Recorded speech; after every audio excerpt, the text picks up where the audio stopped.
قد أفلح من تزكى وذكر اسم ربه فصلى بل تؤثرون الحياة الدنيا والآخرة خير وأبقى إن هذا لفي الصحف الأولى صحف إبراهيم وموسى۔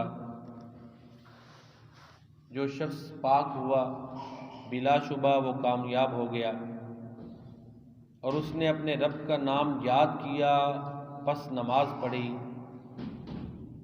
بلکہ تم دنیا کی زندگی کو ترجیح دیتے ہو، حالانکہ آخرت بہتر اور ہمیشہ رہنے والی ہے۔ یقیناً یہ بات پہلے صحیفوں میں موجود ہے، یعنی ابراہیم اور موسیٰ علیہ السلام کے صحیفوں میں بھی یہ بات موجود ہے۔ سورۃ الاعلیٰ کے امتیازات اور خصائص میں سے ایک خصوصیت اور امتیاز یا خصوصی وصف یہ ہے کہ چند لائنوں میں اس نے بہت بڑی حقیقت بیان کی ہے اختصار کے ساتھ، کہ کامیابی کس شخص کے حصے میں یا نصیبے میں۔ یہی وجہ ہے ایک جو ظاہری طور پر سمجھ میں آتی ہے کہ اللہ کے پیارے نبی صلی اللہ علیہ وسلم اس سورت کو جمعہ میں اکثر پڑھتے تھے، کیونکہ کامیابی کا کانسیپٹ ہے نا، صحابہ کرام تو عربی کو سمجھتے تھے۔ تو اللہ تعالیٰ فرماتے ہیں کہ جو شخص 3 کام کرے گا وہ کامیاب ہے۔ جو اپنے آپ کو پاک کر لے، اپنی سوچ کو، عقیدے کو شرک سے پاک کر لے، اپنی فکر کو پاک کر لے، ریاکاری، دکھلاوا، نفاق، شرک، حسد، بغض، ان چیزوں سے اپنی سوچ کو پاک کرے، اللہ پر توکل، اللہ کی توحید پر ایمان، تو یہ اللہ سے ساری امیدیں وابستہ کرنا، یہ ذہن اور سوچ کا تزکیہ ہے۔ اگر اس طرح کی سوچ، فکر، عقیدہ اور نظریہ ہے تو پھر سمجھے کہ وہ درست جگہ پر جا رہا ہے۔ اللہ کی محبت، اللہ کے رسول کی محبت ہر چیز سے بڑھ کر ہو، دنیا کی آخرت پر ترجیح نہ ہو، توکل، اعتماد، یقین اللہ تعالیٰ پر ہو، ساری امیدیں اللہ تعالیٰ سے وابستہ کرے، اللہ تعالیٰ کی وحدانیت پر ایمان ہو، ریاکاری، دکھلاوا، نفاق، ان سے بری ہو سوچ۔ اسی طرح کسی کے خلاف ہر وقت حسد، کینہ یا دنیا کی بہت بڑی لالچ، طمع، یہ وہ چیزیں ہیں جو سوچ کی پاکیزگی کو خراب کرتی ہیں، تو ان سے اس کی سوچ پاک ہو۔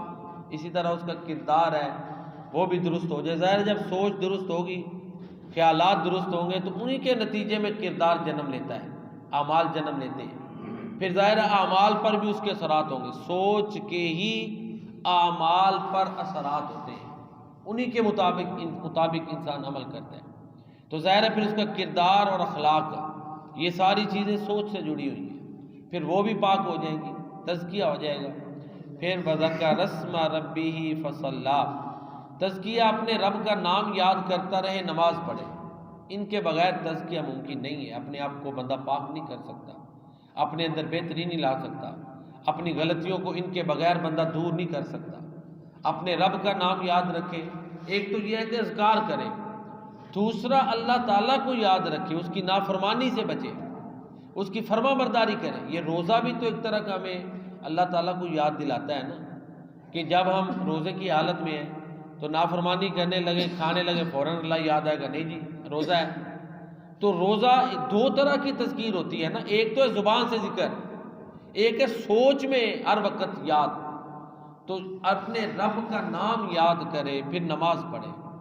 3 چیزیں جو شخص کر لے گا وہ قرآن نے کہا ہے کہ وہ کامیاب ہے۔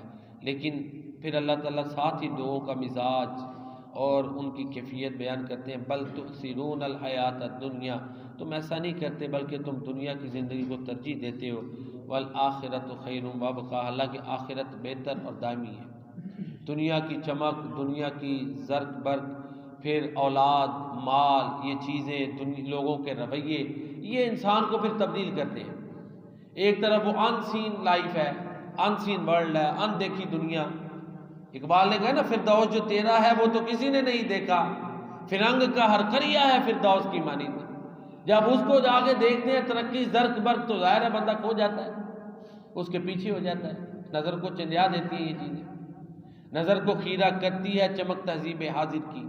یہ سنائی مگر جھوٹے نگوں کی رضاکاری ہے، خیرہ نہ کر سکا مجھے جلوہ دانش فرنگ، سرما ہے میری آنکھ کا خاک مدینہ و نجف۔